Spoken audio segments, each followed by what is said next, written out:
네, 최재형 전 감사원장이 오늘 경기도 파주에서 대선 출마를 공식 선언했습니다. 대권 도전 선언문에는 문재인 정부의 감사원장을 그만두고 대통령 출마를 결심하게 된 이유가 담겨 있었습니다. 나의 선택은 대한민국이라는 포부를 밝힌 최재형 전 감사원장 연결해서 자세한 얘기를 직접 들어보겠습니다.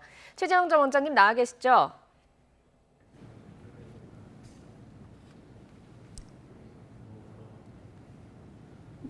이게 지금 예, 재 원장님, 화면 바라보시고 말씀하시면 됩니다. 안녕하세요.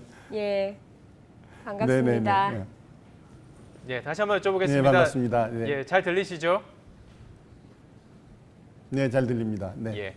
지금 원장님 계신 곳이 파주로 알고 있는데 오늘 대권 도전 선언 장소로 파주를 선택하셨습니다. 먼저 이유부터 좀 들으면서 시작을 해봤으면 좋겠는데요. 네. 코로나19 방역 대책 때문에 저희들이 여러 사람이 모인 곳에서 대선 출마 선언식을 할 수가 없었습니다. 예. 장소를 고르다 보니 파주에 왔고, 파주가 또 우리 휴전선에 가까운 곳이어서 그런 의미도 있다고 생각합니다. 예, 오늘 대선 출마 선언문을 보니까요, 현 정부를 강하게 비판하셨더라고요. 어떤 의미이신지요? 네, 현 정부가 지난 4년 동안 국정을 운영하면서 이념에 치우쳐서 많은 국민들을 너무 힘들게 했습니다. 많은 국민들이 이제는 정권이 교체돼야 되겠다라는 그러한 마음을 가지고 계십니다. 정부의 이러한 실책을 지적하고 우리 국민들이 보다 좀 편하게 살 수 있는 그러한 새로운 나라를 만들기 위해서 출정 선언문에 그런 내용들을 담았습니다. 예. 자, 문재인 정부의 감사원장을 지내셨고 원전 정책 감사를 하셨습니다. 그 당시에 산업부 공무원들의 조직적인 방해를 언급하기도 했었는데요. 자, 이런 그 감사 경험들이 대권 출마 결심에 좀 계기가 됐다 이렇게 볼 수 있을까요? 원전 감사 그 자체만으로 제가 정치에 뜻을 두게 된 것은 아닙니다. 예. 그 당시만 원전 감사를 마칠 때만 해도 저는 정치할 생각이 없었습니다. 그러나 예. 그 이후에 제가 원전 감사를 비롯해서 이 나라의 국정 전체가 운영되는 모습을 보고 우리나라의 근본이 무너져가는 그러한 상황을 보고 나라를 위해서 제가 무엇인가 해야 되겠다라는 생각을 가지고 정치를 하게 됐습니다. 예. 뭐 감사원장에서 이제는 사의를 표명하시고 대권 주자로 선언을 하셨으니까 이제는 그 시절에 그 이야기를 할 수 있다 이런 에피소드가 있을까요? 예를 들어서 감사원장 시절에 진짜 근본이 무너지는 상황 이런 걸 좀 목도하신 경험이 있으실까요? 감사 사항 자체에 대해서 제가 그런 나라가 무너지는 상황을 목도했다라는 것은 일단 원전 폐쇄, 월성 1호기 원전 폐쇄 당시에 국가가 운영되는 그런 시스템의 내용을 보고 국가가 이런 시스템으로 움직여서는 안 되겠다라는 생각을 했고 그 외에 감사원 업무 가운데에서 우리 국가의 어떤 전체적인 재정이나 이런 운영에 있어서도 정부가 국가의 미래를 생각하는 것보다는 예. 정치적인 어떤 정파적인 이익에 따라서 운영하는 것을 보고 걱정을 예. 하게 됐습니다. 그렇게 판단을 하셨습니다. 이제 그렇지만 뭐 여권이라든지 이제 상대해야 되는 이야기니까 저희가 먼저 질문을 드리도록 하겠습니다. 그렇지만 어쨌든 문재인 정부에서 감사원장으로 근무를 하시다가 사퇴한 것이기 때문에 이런 배경 자체가 완전히 자유롭지는 못할 텐데 앞으로 이제 그런 질문들이 계속 있을 것 같습니다. 정치적인 중립이 잘 지켜졌느냐, 그리고 이제 원전 정책에 대해서 또 공약을 쓰셨더라고요. 그렇다면 원전 감사에 대해서도 정치적 중립에 대해서 자유롭지 못할 것이다 이런 질문이 분명히 있을 수 있는데요. 어떻게 대응하시겠습니까? 예, 정치적 중립성의 문제는 우리 정치적 중립성의 문제는 제가 실제 했던 감사의 내용을 가지고 이야기해야 된다고 생각합니다. 정치적 중립성이라는 것을 정부의 불리한, 정부가 원하지 않는 감사 결과를 냈다고 해서 그 정치적 중립성을 논하는 것은 논리적으로 맞지 않는다고 생각합니다. 예. 예. 그리고 국민의힘에 입당하신 걸 두고도 사실 일각에선 이야기가 나오고 있긴 하거든요. 이 야당에 입당한 정치 행보가 부적절하다 이런 비판에 대해서는 좀 어떻게 해명을 하시겠습니까? 제가 감사원장을 사퇴한 이후에는 저는 더 이상 공무원이 아니고 자유로운 사람입니다. 제가 정치를 하기 위해서 뜻을 세운 이상 저와 뜻과 이념을 같이 하는 그러한 정당에 들어가서 함께 그 길을 가는 것은 자연스러운 일이라고 생각합니다. 예. 지금 원장님 좀 어려운 질문들을 좀 먼저 드렸습니다. 이제 좀 편하게 좀 질문을 드리도록 하겠습니다. 지금 사진이 몇 개 예. 공개됐죠. 그 사진을 좀 보면서 이야기를 좀 나눠가도 좋을 것 같은데요. 어린 시절 사진들 네. 그리고 이제 뭐 가족 사진들을 많이 공개를 하셨습니다. 이 공개된 사진들을 이제 저희들이 네. 그래픽으로 보여드릴 텐데 그 자리에서 볼 수 있을지는 모르겠습니다. 몇 가지 사진을 보여드리면서 질문을 좀 해보도록 하겠습니다.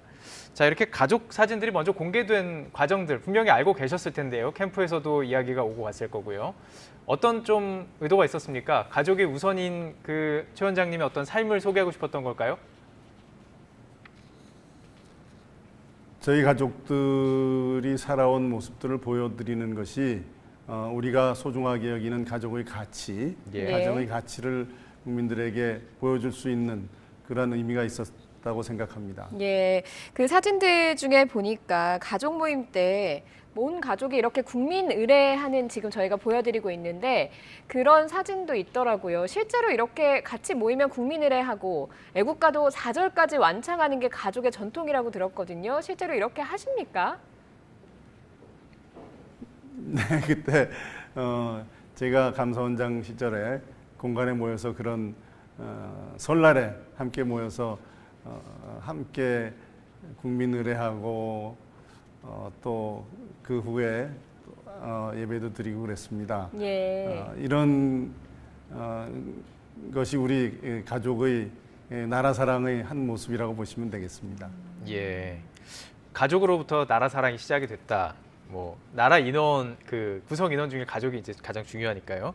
자, 그 지금 제가 이제 가족 사진을 보여드리고 가족에 대한 질문을 한 이유는 이제 앞으로 그 검증 과정에서 가족에 대한 검증이 빠질 수가 없습니다.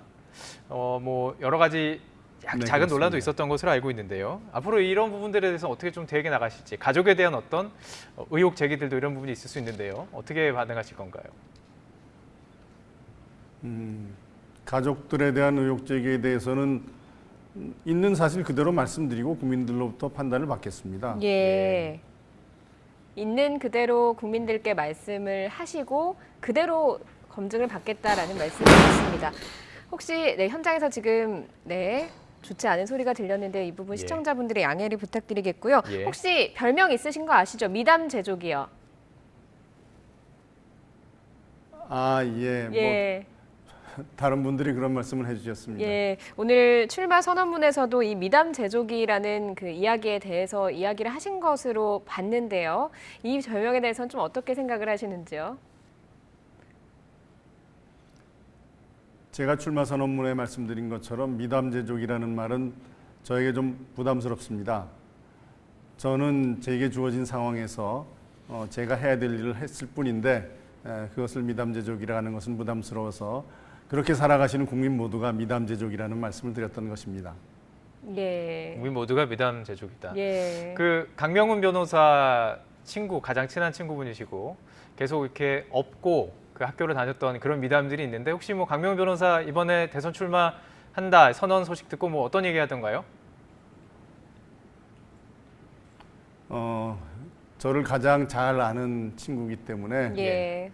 정치에 그 별로 소질이 없어 보이는 제가 정치를 한다는 것에 대해서 신중한 판단을 하라는 얘기를 했었고, 그러나 제 결심이 선 이후에는 저를 적극적으로 돕고 있습니다. 예. 예. 이렇게 가족 사진을 캠프를 통해서 공개를 하시고 뭐 입양한 아들도 페이스북을 통해서 굉장히 든든한 아버지를 향한 지지를 보내기도 했는데 최근 같은 국민의힘 내의 경쟁자죠. 윤석열 전 총장 가족 검증으로 사실 호된 신고식 치르고 있거든요. 어떻습니까? 대통령을 되기 위해서는 이 네. 대통령 후보자에 대한 철저한 가족 검증까지 좀 이루어져야 된다고 보시는지요? 대통령 자신에 대한 검증이 가장 중요하겠고요. 가족들에 대한 검증은 뭐 국민들께서 판단하실 문제라고 생각합니다. 예, 예. 알겠습니다. 자, 그럼 이제 지지율 이야기를 조금 해보도록 하겠습니다. 여론조사를 보면요, 초반에 이제 최 원장님 좀 치고 올라왔습니다. 그런데 지난주에 조금 주춤했었죠. 이 과정 좀 계속 지켜보고 계셨을 텐데 윤석열 전 총장의 입당이 최 전 원장께 좀 불리했다 이런 해석이 나오고 있는데요. 이 부분 동의하시는지요?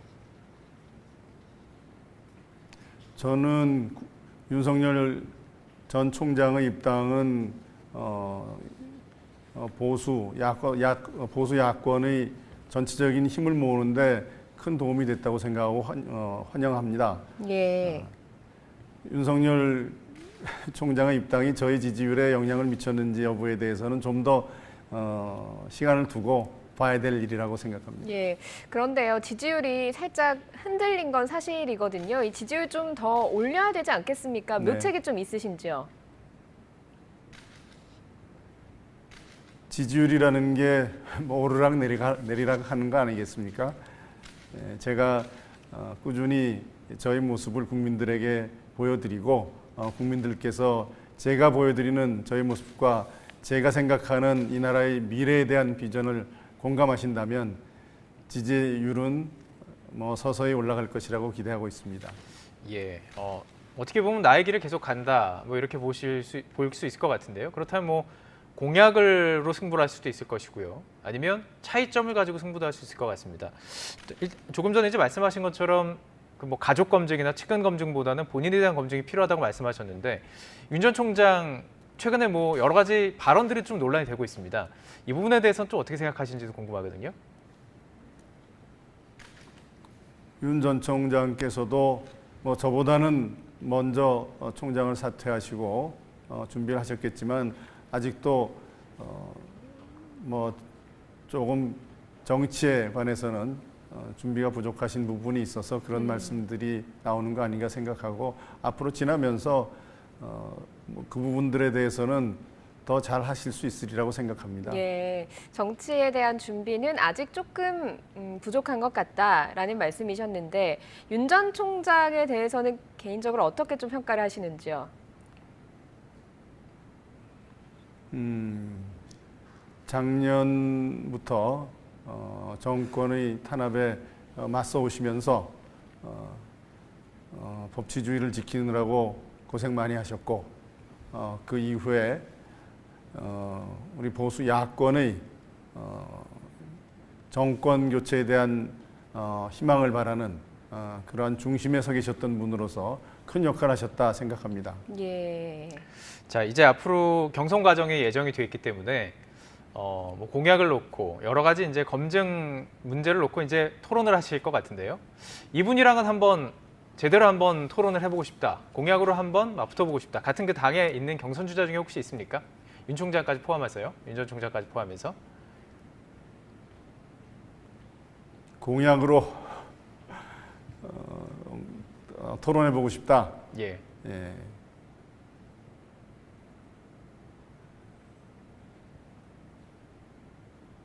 우리 예. 당에서 가장 그 정책적으로 준비되신 분은 아마 유승민 의원, 윤희숙 의원 이런 분들인데 예. 제가 감히 그런 분들하고 토론해보고 싶다고 말씀드리긴 좀 아직은 예. 준비가 덜 된 것 같고 예. 저 충분히 준비해서 어떤 분이랑 토론해도 제가 잘할 수 있도록 열심히 하겠습니다. 예, 알겠습니다. 앞으로의 모습 기대하도록 하겠습니다. 그리고 최근 SNS나 이렇게 내시는 메시지를 보면요. 부동산 정책이나 언론 장악 시도 같은 현 정부에 대한 비판이 가장 많고 또 같은 그 대선 후보에 대해서는 이재명 경기지사에 대해서 비판의 목소리를 많이 내고 계시거든요. 이유가 있겠습니까? 네, 이재명 지사가 말씀하시는 기본소득이 성장 정책이라고 한다든지 또 국토 보유세를 걷어서 국민 재산을 이제 빼앗겠다든지 하는 그런 내용에 제가 동의할 수 없기 때문에 그 예. 부분에 대한 저희 반론을 제기했던 것입니다. 예. 예. 그렇다면 어떤 식의 복지, 어떤 식의 그런 지금 최 원장님께서 생각하시는 그런 게 바람직하다 이렇게 보시는지요? 복지는 한정된 재원을 정말 필요한 분들에게 필요한 분에게 지원을 해주는 것이 바른 복지 정책이라고 생각합니다. 예. 복지는 어려운 분들이 계속 복지에 의존하지 않고 자립할 수 있게 도와드리는 것이 근본적인 목적이기 때문에 예. 힘들고 어려운 분들에게 지원이 집중되는 것이 바람직하다고 생각합니다. 예. 그리고 최근에 최저임금 인상과 관련해서도 의견을 내셨습니다. 이 워딩이 청년 일자리를 뺏는 최저임금 인상은 범죄와 다름없다 이런 이야기를 하셨거든요. 그런데 오늘 김동연 전 경제부총리가 경제적인 철학이 좀 부족한 것 같다라고 비판을 했습니다. 이 비판에 대해서는 좀 어떻게 이야기를 하시겠습니까? 저는 그 최저임금의 결과 실제 많은 사람들이 일자리를 잃은 것을 가지고 말씀을 드렸고 김동연 부총리께서야 경제에 있어서는 뭐 제가 감히 쳐다볼 수 없는 전문가시기 때문에 김동연 부총리의 말씀의 뜻을 제가 잘 받아들이고 경제에 대해서 좀 더 공부를 하도록 노력하겠습니다.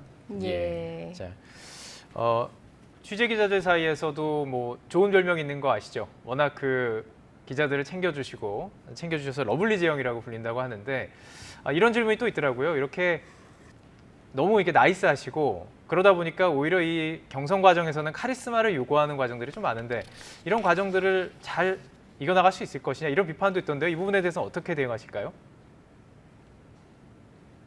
러블리 제형이라는 표현은 저는 굉장히 감사하게 생각합니다. 예. 상대방에 대해서 배려해 주는 것이 나쁜 것은 아니죠.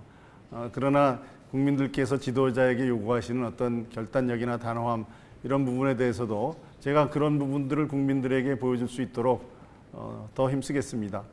예, 알겠습니다. 러블리한 모습과 동시에 카리스마 있는 모습을 보여주실 수 있을지 앞으로 저희가 지켜보도록 하고요. 오늘 마지막 질문 드리겠습니다. 국민께 꼭 드리고 싶은 말씀이 있으시다면 이 자리에서 한 말씀 해주시죠. 국민 여러분 열심히 하겠습니다. 이제 제가 여러분들과 함께 우리나라가 마음껏 일하고 또 마음껏 공부하고 마음껏 사랑할 수 있는 그래서 우리가 희망을 가지고 미래를 생각할 수 있는 그런 나라를 함께 만들어 가겠습니다. 예, 이게 사실 그 영상으로 이렇게 대화를 한다는 거, 그걸 또 생방송에서 한다는 게 쉽지 않은 과정인데요. 이렇게 응해 주셔서 정말 감사합니다. 네, 지금까지 오늘 대선 출마를 선언한 최재형 전 감사원장과 함께했습니다. 오늘 말씀 고맙습니다. 네, 감사합니다.